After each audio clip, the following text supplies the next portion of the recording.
Assalomu alaykum aziz vatandoshlar, hurmatli musofirdagilar, O'zbekistondagilar, Rossiyadagilar.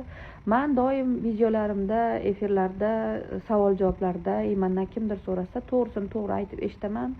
Mening ma'lumotlarim, men berayotgan manbalar hammasi real. Hamma kimdir tanasida sinab ko'rib menga aytgan bo'ladi, kimdir shu yo'ldan o'tgan bo'ladi. Qonun o'z yo'liga, amal o'z yo'liga. Bilasizlar, hamma joyda ham qonun 100% ishlamaydi. Ba'zi joylarda nima deydi, ehtimol bo'lib qoladi. Men har doim shu narsani dokumentayman ichida yurganim uchun men doim to'g'ri ma'lumotlar berib borganman vatandoshlarimizga. Yaqinda ham shu muammoni ko'tarishganda men aytganman. Belorussiya orqali kirib kelish. Belorussiya orqali kirib kelish 2022-yilda qolib ketdi. Уже kirolmaysizlar. Даже Rossiya hududida turgan bo'lsalaring, O'zbekiston fuqarolari Belorussiyaga keta olmaydi. Faqat o'zingni vataningga ketasan. O'zbekistondan даже Belorussiyaga avtobusga chiqarmaydi. Tushunmayman. To'g'risini aytsang ishonishmaydi odamlar. Hozirda Rossiyada zapret bo'lganlar Belorussiya orqali olib kiraman deb aldab, pulni olib, aldab qochayotganlar juda ham ko'p. Shulardan bittasini hozir videosini qo'yaman. Aldangan ayol ko'chada qolib ketgan. Bir narsaga e'tibor qaratishinglarni so'rayman vatandoshlarim. Migratsion kartalaringga Belarusga respublika degan yozuv bor. Shuni hisobiga sizlar Rossiya hududida deport bo'lsanglar, Belarusga bundan buyoqqa kira olmaysizlar. Oldin mumkin edi, oldin e'tibor qaratmasdi. Hozir vaziyat tanqis bo'lganligi uchun hech kim chegaradan o'ta olmaydi. Agar deport bo'lgan bo'lsanglar, даже Belarusga ham kira olmaysizlar. Hech qaysi yo'l bilan, nima deydi, mashina bilan, na samolyot bilan. O'shaning uchun hech qanday odamning gapiga ishonmanglar. Prezident приглашение qilsa ishonishinglar mumkin. Prezident qolgan yo'l-yo'lakaychi, xotamtoylar pulni olib qochadigan erkak laqabli xotin kalishlarga ishonmanglar. Bu jalabti bolalari qayergacha boradi bilmadim, lekin O'zbekiston Respublikasi hukumatidan iltimos qilgan bo'lardik. Ayollarimiz, erkaklarimiz ko'chada qolib ketyapti, bunaqa lo'ttivozlarda gapiga ishonib, pulni olib qochib ketishdi biladi. Mana Qozog'istonda 2 sutkadan beri bu xotin dugonasi bilan ko'chada bir kuni ana dvornik yordam bergan, yashashga qolgan, yana qayerdadir yana bittasi yordam bergan, ish qilib bir kun u, bir kun bu o'zini vatandoshlar podдержка qilib joy topib berishyapti.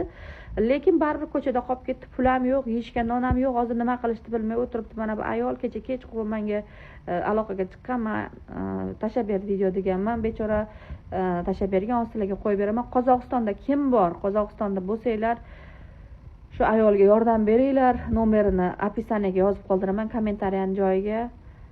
Ishonmanglar hozir hech kimga. Hozir birovga ishonadigan zamon emas.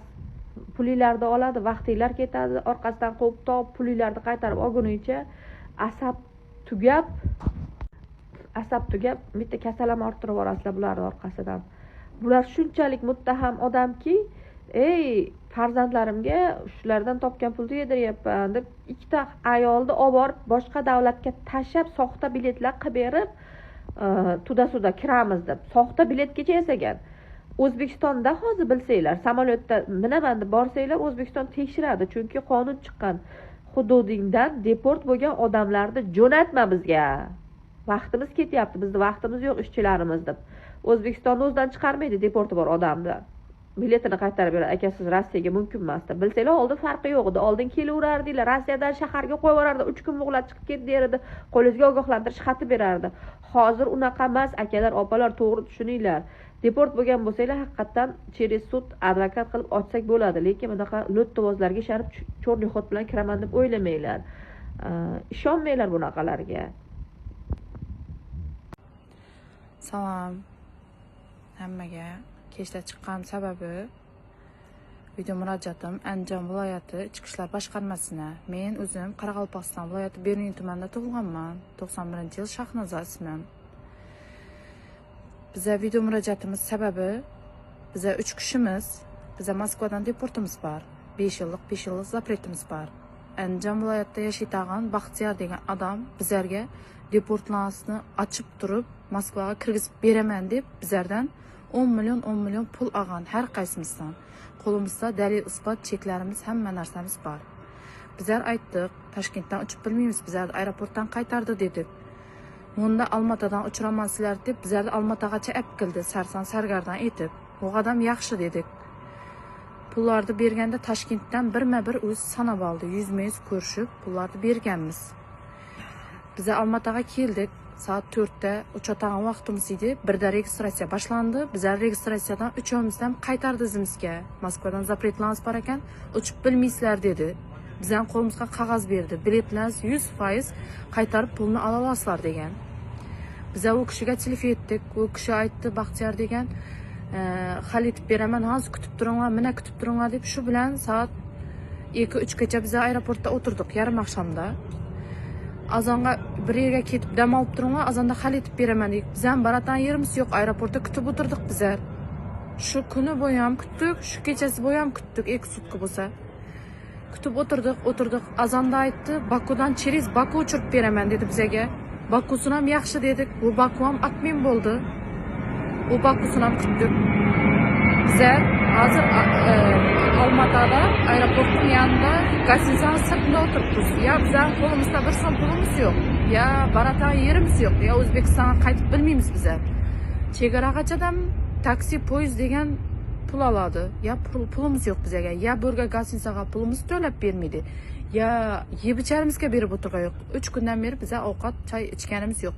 Ichgan bo'lsak suv, yanimizda sherigimizning nonni yedik. Shunday kun ko'rib o'tiribmiz bizlar. Shu odam va chora ko'rishlarni so'raymiz bizlar. Bizlar yanimda qiz Xorazmdan biravi Samarqanddan. Mana Baxtiyor degan odam. Mana pasportning rasmi, video so'ylaganlari, ovozlar, hamma narsasi bor bizlarda. Bizlar shuga chora ko'rishini so'raymiz Andijon viloyatiga bu. Video murojaatim Andijon viloyatiga. Keyin o'zimning Beruniy tumanidan bir odam chiqib menga garantiya o'tirib beradi degan gapni aytdi. O'zimning zemlyagim. Uning ati Ruslan degan bola. Shu ikkovi tili bir ekan burada. Yarma-yar pul olamash qilib, boshqa aytaman, lekin bizlar 100% deportlansa ochib o'tib beraman через Belorussiya orqali deb bizlardan 10 milliondan pul olgan har qaysimizdan bizlardan. Ya biz Moskvaga kirib bilmaymiz, ya O'zbekistonga ketib bilmaymiz. Qozoqda Olmaotada o'tiribmiz bizlar. Aeroportning yanındamiz. Ya burada ishlik desa ish yo'q. Nerga boramiz bilmaymiz. Qo'limizda sumkalarimiz bor. Iltimos shuga chora ko'rishlarni so'raymiz. Andijon viloyati ichki ishlar boshqarmasi, Paxtaobod tumaniga bu video murojaatim. Assalomu alaykum Zarafon, qarang. Biletlar ko'ryapmiz, aviakassadan mana. Mana. Sizlar yozib tavlat qilaman.